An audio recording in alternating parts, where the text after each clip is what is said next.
buộc chiều à hôm nay làm của ông Khan một cuộc chung Clark Theological College ở Kiên Communication Service cả doctorate degree Zerin Nikum Jun thật thì lòng Khan nó lâu số vào mình nghĩ số hana anh ấy tốt mà anh ấy mà ông lâu vào introduction itu cái này cho nên những cái bây giờ thằng thằng mà sống để anh ấy tôi ở đây số hana anh ấy tốt mà anh phải cần đâu phổ biến gì đó phổ biến ba cái này cái chiếm cũng khá là nhiều chỉ biết có số cái này thế này ông nào cái này ông xin biết ra này liền phụ mà cũng bảo phụ mà thì khác cần đâu nào tiền này cho anh naga lan po ang tingalaw naga ay kan tibay sina naga ay kan tibere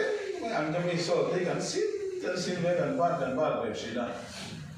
hi zirlai also pa ni ka zir so de mo chana pa tie ti zira om bo ka kan ni awang naga lan no ka be na rim sa ni kan ni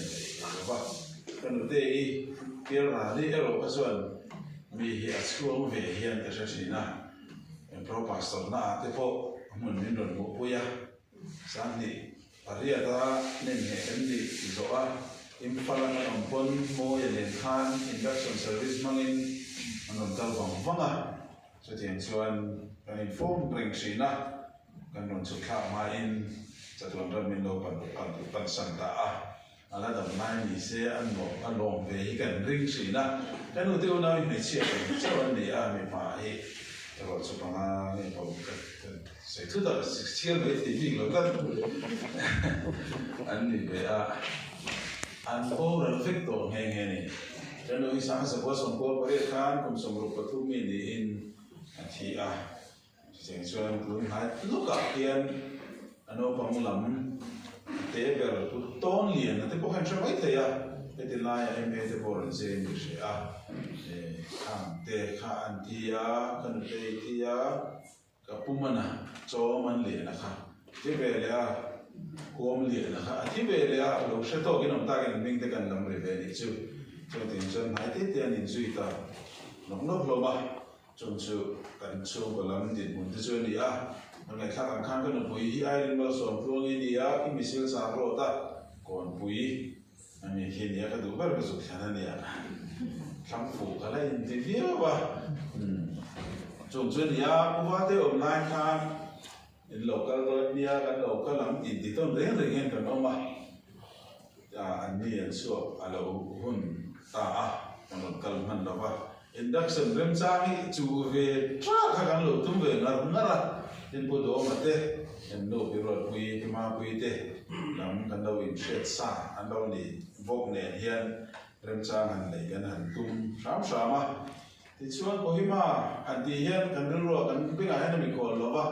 anh pastor lui pu to mà lệ pu sai thật bôi vào chỗ thế khác nè khác MTC ở dưới tí tôi vẫn ủng hộ cả có hi mà hiền thì đó sửa đó nó biết có hi mà để đây nè sang thế thế bui thế ông thế hồ hắn sẽ về xí rồi ba sửa cái ngôi xí lộ thế rồi ba sửa cái đó nghe chút đặc tí cái nó phiền phiền để thế cho rồi ba thì chuan thì nhìn bộ vấn đề mua mà bị rồi ba cái ba cái đó ông làm thì bắt thà thì sang thế cái phone cái Amazon của ngay rồi bắt thà là cái đó mình làm mình tiệt thì hiện cầm rồi lút về tốt mấy年làm để cho in thì chuan là nên cần bây giờ học ba kinh mình làm đông xong xong bộ cần làm về mấy年thì cái câu chuyện hậu thế ai ở mình đông xong tuần nên là lại câu chuyện hậu thế sẽ tạo làm thứ kan sai nghe ni sela ti chuan sang ni le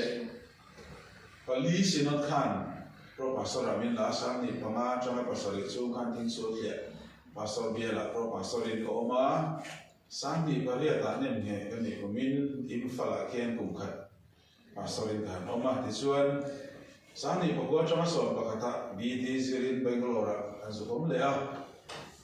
chuan kan zofa sang ni som pakhata chama som bol chung som panga sum suya chang khat kan vo ma chu to ta chuan dan lo na kum thum chung pastor in kan nom ve le chumi kan zo pa chuan MDH zirin chennai lama kan chu kha chân đây trong con sổ nua missionary training college sa cùng thum dễ tin là khả năng thuộc về thì cho nên thì lại muốn à khả năng cầu về ta cho nên khả năng cầu đón thì sẽ in còn rừng trang thì mình lâu xiêm sắc khả năng đấy anh ấy thì khá tụm ha để có khả năng từ từ đó anh ấy chưa khả thúc buổi tối là khi khán secretary na rồi buồn lâu rồi ở đâu khả năng thúc buổi rồi cả cái lễ chân thì lâu còn mình buổi này thì các khá căn rồi mình buổi rồi cả mai rồi số chân chân cho sự là mà hiện tổ các họ tụm thâu anh ấy hai con gì đâu khán thì liền buổi sẽ chung mà thì ra bây giờ kalau em sual lịch cả thì thúc buổi và khán rồi các mũ sual chơi ba thì nghe nama mizo nama bát thiên này bố thì lại về là khác cái bố sẽ đón chơi và cái này thêm trả cái lễ chân thì là phần mình buổi này thì cái này bố sẽ ta January ni som và cái thì của mình một chân sáng thì som và thông thiên khan kan cầu san hiền để sáng chín sẽ thành nia kan bom chân này mà vào trong bị thiam dọc tên kan cầu san history muốn ta cái nan han suy lúa sáng khát zariat som bố bạc dân sáng khát zariat som bố lệ palia ubuo ngate local con khá sáng chín sẽ thành nia kan bom chân khá Marti som và ngã dọc từ thiên địa lom này Marti som và ngã sáng khát zariat som bố bạc ta khan William sa thế khan football lui chua khan nấu bóng som lệ volleyball cùng som cùng búa trong cùng som pali in car về gì là khan nấu bóng som về gì là khan chân chín cha nghe Bible mình gospel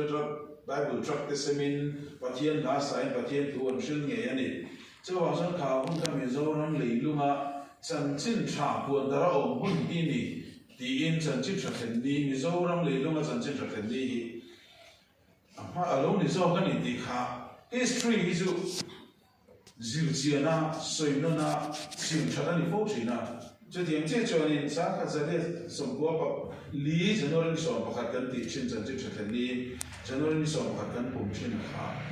chân trên trở thành đi bông tờ viên sáng khát ra đây sống qua bậc mà sống bằng cái chân trên trở thành đi rồi chứ anh ấy thủ ra này thì in cần bông ta thì chuan sáng khát ra đây sống qua lệ pali January ni sống bậc ta Arlington Aborigines Mission na ubuwa ngale sa po pate Mizoram aron tir anron khen na Mizoram anron leilu anron rana champa isang chin sa tendiya kan pomtak tun hi Presbyterian ko san din chan niya sa foundation day ayan pom tu zo kan hindi kan pomdan alo ni suitani ubuwa ngale sa po pate ka Arlington mimal sa nang na ina atiran niya Ubuang alesa po pate ka Arlington na mi hausa London mi hausa pa kani. Kovel nam tin tesi nga chan chin cha shi ro ti thu pe mang khan chan chin cha she tir shim ka tui pui ma wang khan ti khan sa kha sere som ko pali ya khan an ron tir thenga. Ti chuan an ba to ke chan chin cha shi la rei lo te an oma sa kha sariat som ko le pasari December ne som thum pa kata an hom le an hồn hóa lúc hiện đi chọn sản cho cô dâu sạp này cả học cho ông bác đi sống thôn bạc sáng là sẽ sống bố bác sari ở trong khen cho ba khali mà cháu anh ông hậu chung khan nó rất là kinh bây giờ làm chân chính thế trong thế anh lâu gì đi ra cho tiếng cho anh bố là sao bố bác khan thì nó rất là gần lâu thì dễ này anh đi hồ ta khan nó rất là kinh anh về dưới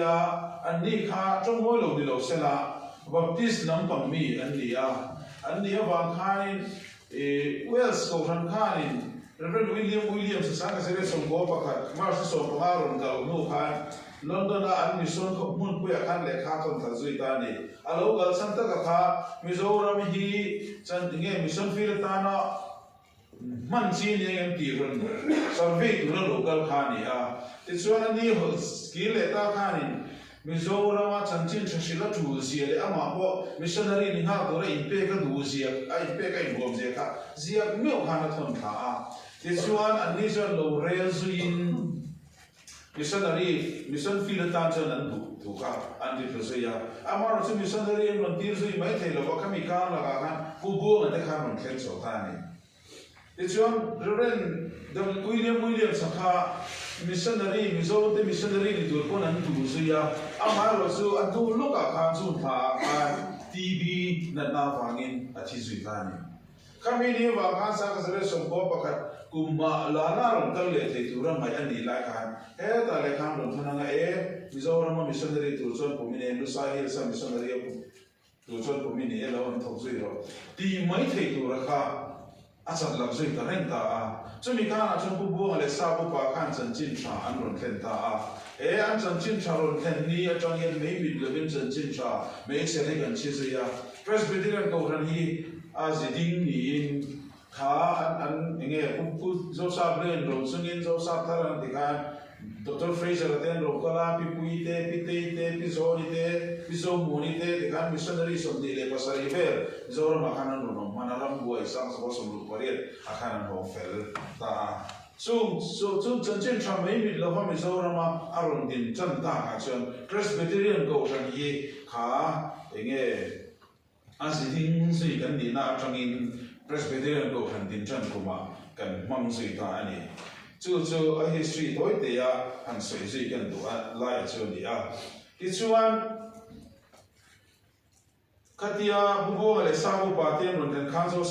sa clear ron fin sui ya zo sa ta re hi sa zo sa be ron ten a changa kum khat nu December ni som tam ba sa na sere som po pare ta ro ken pe le a ti chuan zo sa ten ron bel zel ni zo ro mi chan chin thashil na huna an manga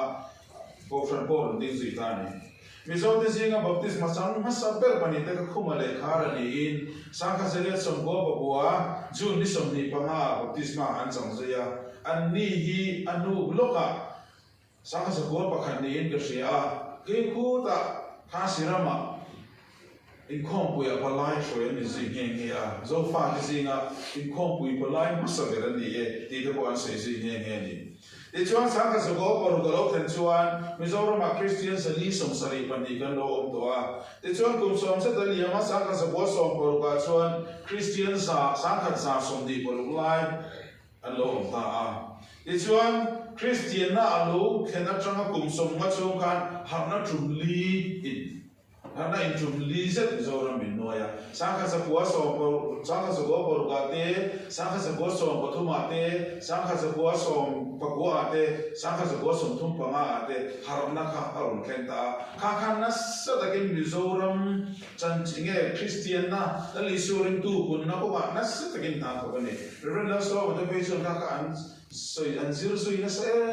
ma he har na hi voin changin mi chan takte patient Mizoram hi men su asan dari min chen sil zui ni andi ni an khi dana transfer rampum puya min tuam hu har na am kha run thing pro go to lo ma se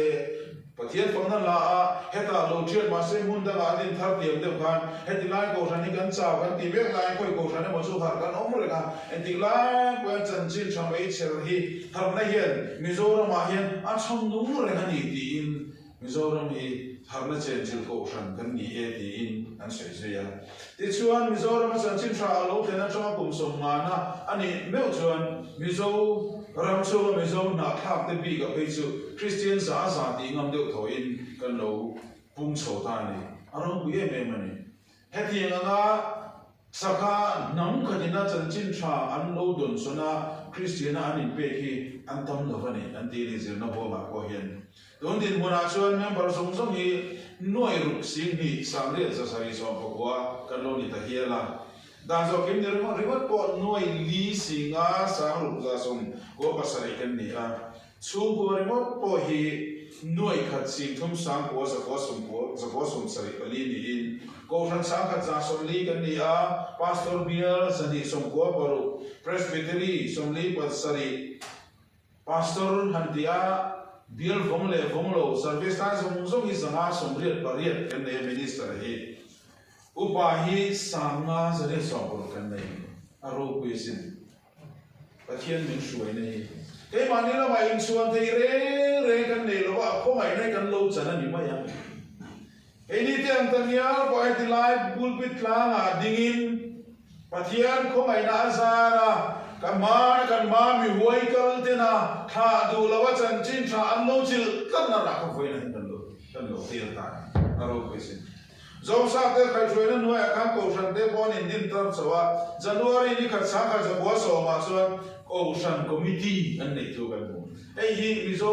cầu sân chan china cầu sân dual chung cầu sân committee record pas sa me ani January ni khat sa kha ja bo so ma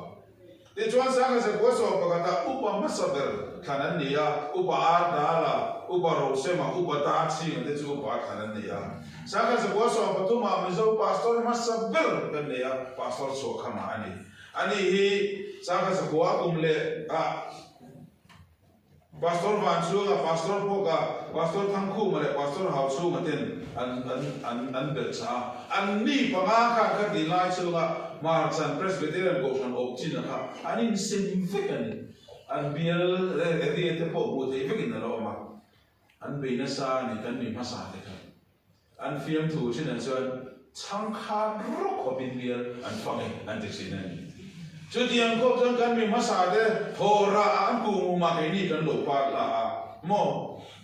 de chuan pathian suai na chang zerin pathian in mal so na tam takin min pura ma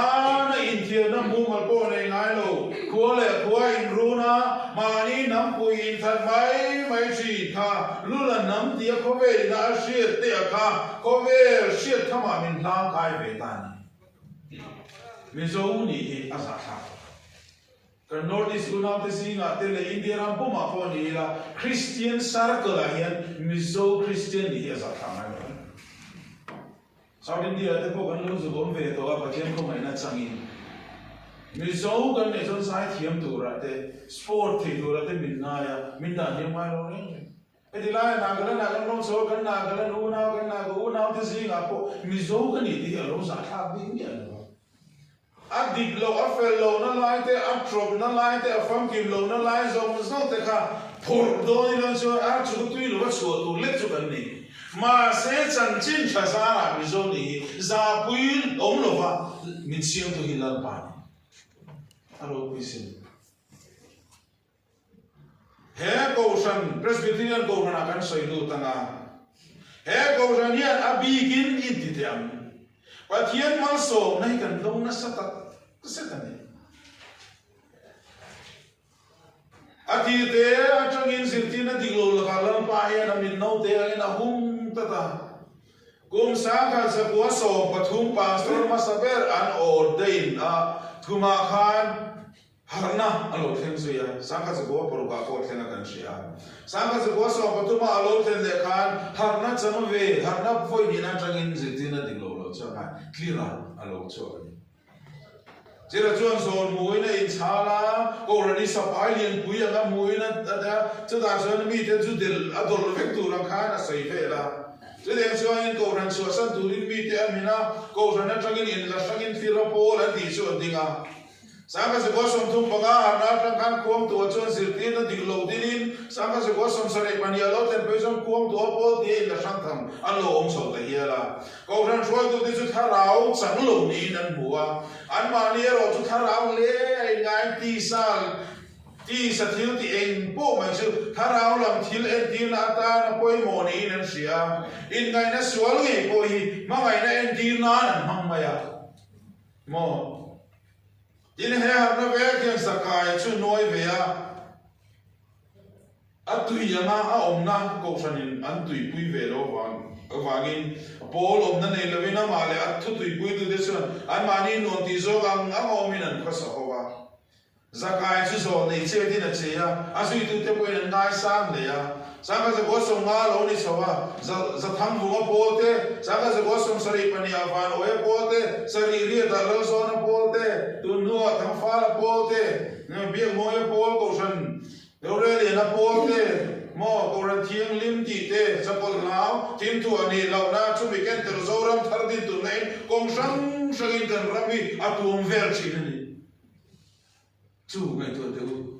khati ko pa pathian mal so na changa ko sanina chan ching tha kan tui puya ko san tham duang ta ka kal mo la ka sual hian a chunga ve lu chilin ami te mangina be akhir ngar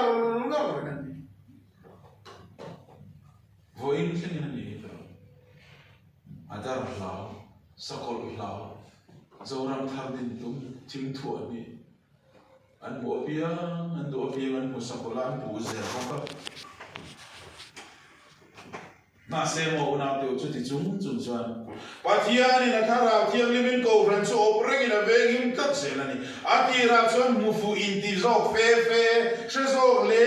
in ngai ko ran so sana ma se mo na te hun a lo kala adi chan zo le a chan chin tha shil dar tur te aram kal siam tha tur te aram vong him tur te lal pa chan chin tha shil dar na poi mo per chu ko sana na mana kau san siap di la chang to khan jir ti na dik lo ben atel ve char se la ma se voina ding ko chu survive zo chu ne ko san se pa thien ko san hian be ya to ka ne ala ni ngai ne in along mai lo kan se vela mi dang tam tak te chu ro kan ko ran kan fa nei na chu pa thien ko mai na kan sa kan fel va ka te lo sa ni na hian Somle pai vang te thunei na va in chu vang te chan dang vang te ko chan boi la so tam tak kan bu kan na ko chan chan ka te a ko kan bu an ko mai kha ka poi tak se tan pathian ko mai na vang liu in mi sing fam kim lo chak lo le fel lo tak te kai suai kan ni chungin pathian in a ko pui chu ti che thai thil la ka ve ngim ta se la voin thengin pathian ko mai na chungin mi ro ra mi sing song sa ve ai tam chu kan na kan ko san kan na ni ta sha lampa ko ngai na fa ni lampa chu fa ke no se wana do chan chin cha shil dar ko ani se pathian ko ngai na le om pui na kan sang na sa le mai sang kan sa ko so me ni saria dei to khan reverend Watkin rupa sap lam fala o reverend kan tingo to Watkin rupa sap lam fala le a da la te tirin mizo lam fal sa homa thang ching po ya van si ke chu chan chin cha shil turin sen vona an so de Watkin rupa sa yan pathian le khap thu a han ton chawa sen vona an lo chun ile kha ron thoni om zi ka sha thiam lo de so han le ka je bui a thona ni o shil fi turin he o yen to chawa chan chin chan an shil zui han nei to ma te pastor pakhat po kan ordain my missionary so ni sanga se ko so pakata sham huwa tripura ramabu mun ko chanchin shashil turin na liam tha sanga se ko so to ma reverend shia so ham long lama chanchin turin na shil turin na pem tha mesem ve go bau par da manipura safo matashi zo ho kalma kalta te ho khom le tu ka shwa turin na thok cho boka sanga se ko so ni panga astal boy sai sing ase su long chi pura nam jing arom bo turin sino din tir le sanga se ko so tum pasaria Arunachal Pradesh danan thel dei to ka pa pin kum mismi nam jinga mi pani tiratuma an kam dei to ma se sarkari na lem tilwa an thleng to ho mission no rombo na li sanga se ko so li pa ko an chan dei to evangelist patum te ko thangzo na ro ging lo lal nei te chu bru ji ko ko guna te singa chan chen chashil turin til chan an sanga se ko so ma ko mo pa Christian chalat polin but mage guna pa te singa chan chen chashil turin upa nei kru missionary ta na tira ka dian khan be so sanga se ko so ma pa tu malo nei pe cha mission lu chil bing turin sinan mission committee din na lo nei te hiela he committee sanga se ko so ru pa ka chon board pui thing a siam ni sinan mission board alo piang chau ta ni chua sinan mission board so sinan ai oram thar rom bol na en ko to be in kan sai de voin thagin ram thar board in kan sai so zai ta mission board bola kan tho lo mani voin thagin tho khat la kan ko ran din monan boi leng le ka kan a bola tho lo ma kan an so he sa mom jiu ti lo chu chan chin chashil dar na bola kan pho kan tho ko ran mi bui te na kan tho ko me thil da kan mang pel heng ai lo re hello please tu na yan kim di kum sinan mission board report no number chuan sinan roi fi sang som ni se da ron kan bola kan ko ron wa sinan roi chau chiarin a ram mi tenen mi sang thum zathum som kwa barung lai chan chin chashil dar na an thok me ka ema kai mi malte ko ran mal chom te paracha sang nuai thok te ko ran u naw dang te na an ko ran mission fi an tho zo te len ka chia te la mi zo te hian missionary hi sáng lúc cho anh thiên nghe chân chân chân chân kan population thì chuan pathian khoi na sa la them no kum sami somni police ani somni panga tun kum thar kum lui lian ta al nge pa pa che da chun na le lo wa kan man la ya sram thar budget remote po hi noi sing khat sang riat za thum som ru pathum le sing ko sang riat se along ni ta tu nge ro pui presbyterian ko ran ni lo lang pa ro pui na pathian ko mai na kan san hi ro pui heng zong zong a yen ke ni ko ran ni chuang tur kan ni lo pa ko ran hu nau dam te musit le nuai che le diriam na na man tur kan ni lo pa pathian mal so na ni kan che che ko a ko mai na wa liu liu nia he ko ran ro pui ta kan til ve hi pathian ko san chuang a pathian ko mai na luang liam cham tu te kan ni wang cham Onau tu kan rampung tu selo kan ko ran bil chan chin ringot po hi kan pathian rin chan ka ke zia le aram le fel na zo ma sa ko ve lai lal pa ko zo tu te lal pa na en san ngai lo zia jin tin he presbyterian ko ran history a ringot po en mo pathian rin nom zia min mu ti ro ti in mi in min so ta se presbyterian ko ran chan chin sia ro ti na kan ko ran kan wa ni ne me mai dang le chumo pathian in zoram ta na har na chen do na pia mai ti bui pa na min mang bu ri he ma ni na ma chen tur kan nei lo ram kal sia mer dik turin lal pana man ruar min mang se la tu la ko ve la thian ji sang sang she tu le mu tu ra ta ma social media mangin chan chin sang sang kan bu in kan share fe de se la youtube pa ni se youtube par ten chara he kara point ko san be na le ko san sir ti na ding ni chi alo dik ve me tak tak bu le she tu ra tam ta le mai tro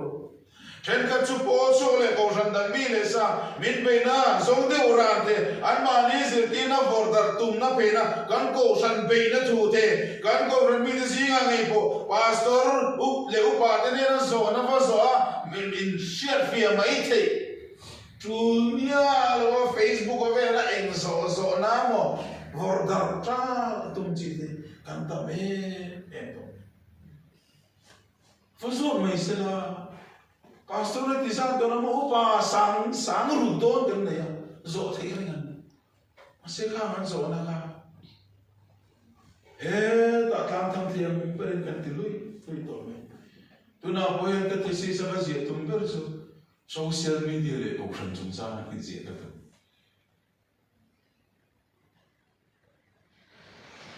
chung zo na chumo chana don the re ne chung hian thu dik ji klo lo le ru thiam nim to lo thu le la chung mi te lo pu tu pui vio to te kanom ve je ko ka chu ti me ngai ko san in kal soi na le in rel bol na du ko blawa ma ni re ru bul pui te ne na infection na du to ka tharau za le chang ta ni ai nga a chan sang mo in ti ta da khoi ministry tri mo in bol lo tu pui to ki kanom re mo ka Onau tu ko rani adin chung chon nek tu le soi che tu anom reng don ma se ko san hian pathian thu zo ma pathian du da na kala ana pui mer chen chin cha puan dar ani chu san pathian ni hian akal san mai ro chu pathian mi ngen ke sai na chu wang to chu ko ran sang ta mo hi kan ti de bu hi ya ko hi ma tla ma chang hian kan ni nen chi na hai anh nghe cái cũng nghe cần sổ đi ngân ba thủ đàn cũng cần sổ xuống cho lầu thủ cần này